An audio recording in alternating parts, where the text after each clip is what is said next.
मी मराठवाड्याच्या भेटीला येण्याच्या पूर्वीच मुंबईमध्ये जाहीर केलं की या संपूर्ण मी जो काही संवाद करतोय त्याच्यात कुठे मी जाहीर सभा नाही घेणार आणि शेतकऱ्यांशी बोलतोय। 4 दिवस जरी मी मराठवाड्यात असतो तरी मला माहिती आहे की संपूर्ण मराठवाडा हा पूर्ण फिरणं हे एकट्या दुसऱ्याचं कामच नाही। मग मी काय करतोय तर सर्व जिल्ह्यामध्ये प्रातिनिधिक स्वरूपामध्ये शेतकऱ्यांची भेट घेतोय आणि शेतकऱ्यांशी संवाद साधतोय आणि प्रामाणिकपणाने केवळ विरोधी पक्ष म्हणून आदळआपट करायची हा एकमेव उद्देश माझा नाहीये, तर विरोधी पक्ष हा सत्ताधाऱ्यांवरती एक अंकुश म्हणून त्यांनी काम केलं असेल। अंकुश कोणाच्या हातात असतो? माऊताच्या हातात असतो आणि माऊत हत्तीवरती असतो। हत्ती जसा मदांध होतो तसं काही वेळेला हे राज्यकर्ते सत्तांध होतात आणि मग त्यांचा हत्ती उधळतो। तो उधळलेला हत्ती त्याला वटणीवर आणण्यासाठी आपल्या हातामध्ये एक अंकुश असायला पाहिजे आणि त्या एका भावनेतून मी शेतकऱ्यांशी बोलतोय।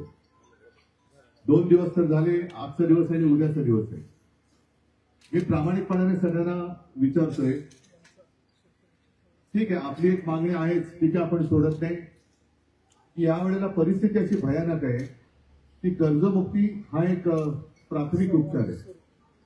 त्याच्यानंतर जी जमीन ज्याचं नुकसान झालेलं आहे तिला 50,000 रुपये हेक्टर ह्या 2 मागण्या आपल्या प्रामुख्याने आहेत। मग त्याच्यानंतर ज्यांची जनावरं वाहून गेले ते फोटो सुद्धा हृदयद्रावक आहेत, त्यांना त्यांच्या नुकसान भरपाईचे पैसे मिळाले पाहिजेत। थोडक्यात काय की नुसती शेतीची जमीन वाहून नाही गेलेली आहे तर शेतकऱ्याचं आयुष्य वाहून गेलेलं आहे। चॉकलेट दिलंय सरकार नाही, कारण ते निवडणुका काढतात, आता निवडणुका लागल्या, नगरपालिका परिषदा, जिल्हा परिषदा, मग छोट्या पालिका, महापालिका सगळ्या लागलेल्या आहेत। मग तुम्ही आता गप्प बसा, आम्ही तुम्हाला जून मध्ये देतोय ना, आता म्हणतात या। आणि म्हणून मी तुम्हाला जे काय सांगायला आलेलं आहे हे तुम्हाला जर पटत असेल आणि तुम्ही करणार असाल तर ह्या लढ्यात यशस्वी होऊ, नाहीतर मग मी परवा बघितले ना, शेतकरी काही काम करायचं थांबत नाही। इथे किती शेतकरी आलेत? तुम्ही आता काही जमीनाची वारळ सोडून आले रडताय तरी पण शेगडी सुरू करताय ना, हेच आहे। सरकार म्हणते की किती काळ राहतील, रात गई बात गई, अरे 2 दिन रहेगा बाद में आएगा। कारण तुम्ही शेतकरी आहात, तुमचं आत्ताचं खर्च डोक्यावरती आहे।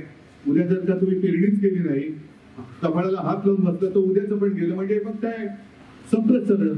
त्याच्यामुळे शेतकरी रडतोय, त्याच्या डोळ्यात पाणी आहे, पण तरी सुद्धा तो शेतीचं काम नाही सोडतोय। आणि ही तुमची जी एक असहायता म्हणा ही सरकारने ओळखलेली आहे, ती जाईल कुठे?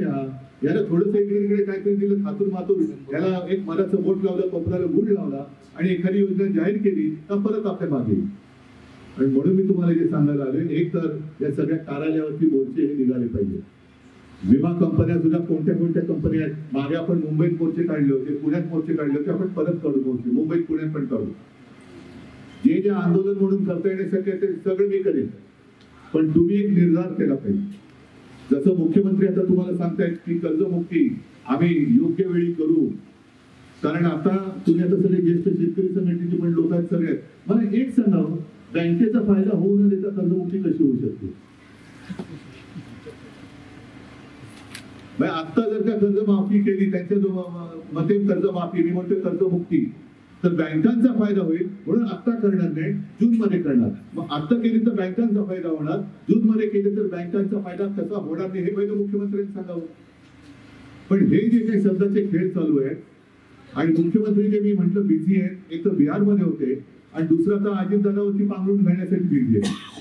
तिकडे जमिनी बळकावणं चालल्या आणि माझ्या इथल्या शेतकऱ्याच्या जमिनी वाहून गेल्या आहेत। त्या वाहून गेलेल्या जमिनीसाठी मुख्यमंत्री येणार नाही, पण चोरलेल्या जागेसाठी मुख्यमंत्री तिकडे पांघरून घालायला बसलेले आहेत। आणि त्याच्यासाठी तुम्हाला म्हणजे नुसतं माझ्या हातात नांगर देऊन नाही करणार। काय करू मी नांगर घेऊन? माझ्या हातात आसूड दिलंय, काय घेऊन करू मी आसूड घेऊन? आसूड तुम्ही आहात स्वतः, तुमच्या हातामध्ये आसूड आहे, तुमचं बैलावरती नाही। तर या सरकारवरती पण कोरडे उडले पाहिजे। आणि म्हणून मी सांगितलं की एक निश्चय करा, संपूर्ण महाराष्ट्रातले शेतकऱ्यांनी पहिले शेतकरी म्हणून एकवटा, शेतकरी म्हणून एकवटा। तेव्हा बाजूला सगळे जातपात धर्म पक्ष पण बाजूला ठेव, पण शेतकरी म्हणून एकवटा तुम्ही। आणि शेतकरी म्हणून जोपर्यंत तुम्ही एकवटत नाहीत आणि एकवटून निर्णय घेत नाही तोपर्यंत तुम्हाला कोणतेही सरकार विचारणार नाही।